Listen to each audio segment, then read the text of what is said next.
Bitcoin fans, investors, and traders. This is another update from CurrentWave, CWCount.com.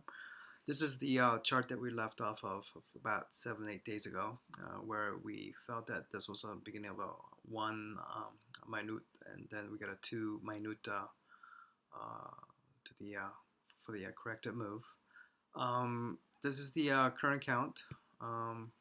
So that move has turned into a leading diagonal. It looks like from to a 98.66 that captures the 1 minute. Then we had ABC at 10,478 to finish off minute wave 2. I'm showing you this entire picture for the first time on the double zigzag pattern.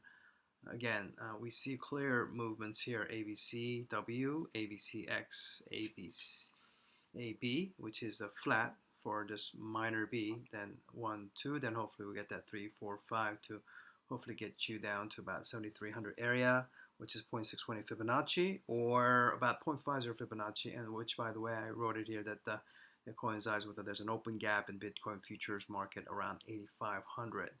So everything's still intact. Again, near-term count is always very difficult, especially with Bitcoin.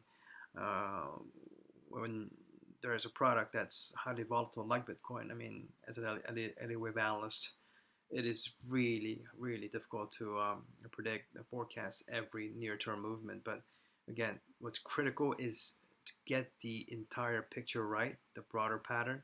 And we think we have this right here, as we mentioned 3 or 4 months ago, that we need to at least get to around the 8,500 to maybe 7,300 area before that we could zoom up much higher. There is one more pattern that we want to mention to you. We cannot ignore this pattern because this pattern definitely has a viability, which is the triangle pattern. After that, we hit the 13,764 before July, which is the first wave of this fifth. We had a minor wave A established at 97.45. Then we had this A, B, C, D, E, perfectly shaped triangle that captures the minor B at the 10,933 level. So you could kind of call this contracting or maybe barrier triangle. It doesn't really matter.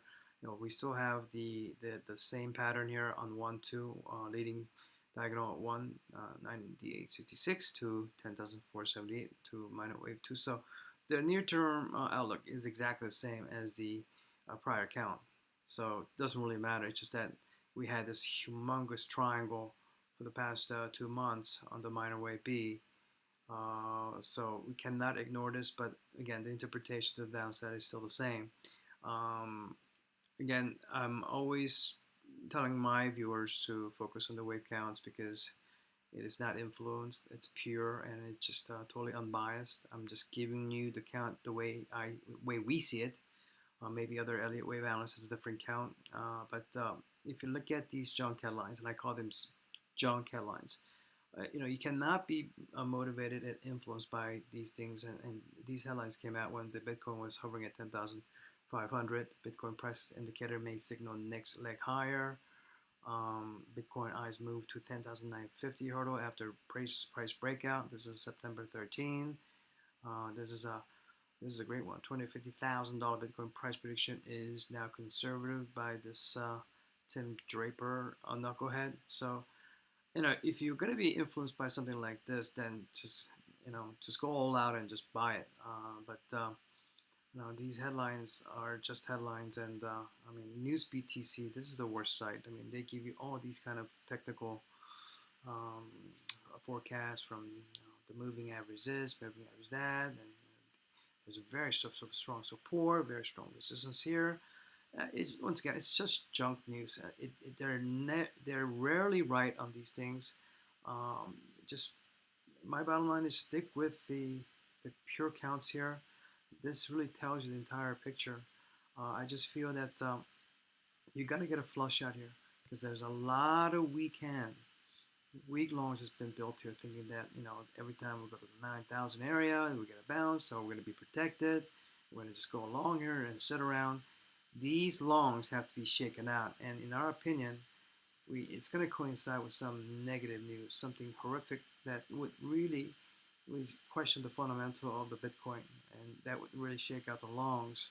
And after that, we think that this has could be at another trigger point for a huge move. So until then, like I stated, there's nothing out of the ordinary about the projections that we've given out based on the patterns that we saw so far, and we feel that this pattern, if you look at it, I mean, look at the whole thing. There's a big leg missing, okay, and Elliott wave never finishes like that. I know there's a term called truncation, but this is not truncation. There's no way you could put a truncation here. You got to be very careful, applying labeling something with a truncated move, because you're susceptible for a huge error if you do that. But right now, this says it all. I mean, the pattern is missing a big leg. Big leg will be filled. We're absolutely confident it will be filled. It's just a matter of time. And it's been really dull trading sideways here at the 10,000, 10,500 area, but we think that there's a big decline coming, and when it does, another huge opportunity that's going to be presented will be similar to the results like what happened in the late 2017 when Bitcoin had the run up to the record highs at 19,700. So I will update again about 5, 6, 7 days later with another update. Until then, this is Current Wave, cwcount.com.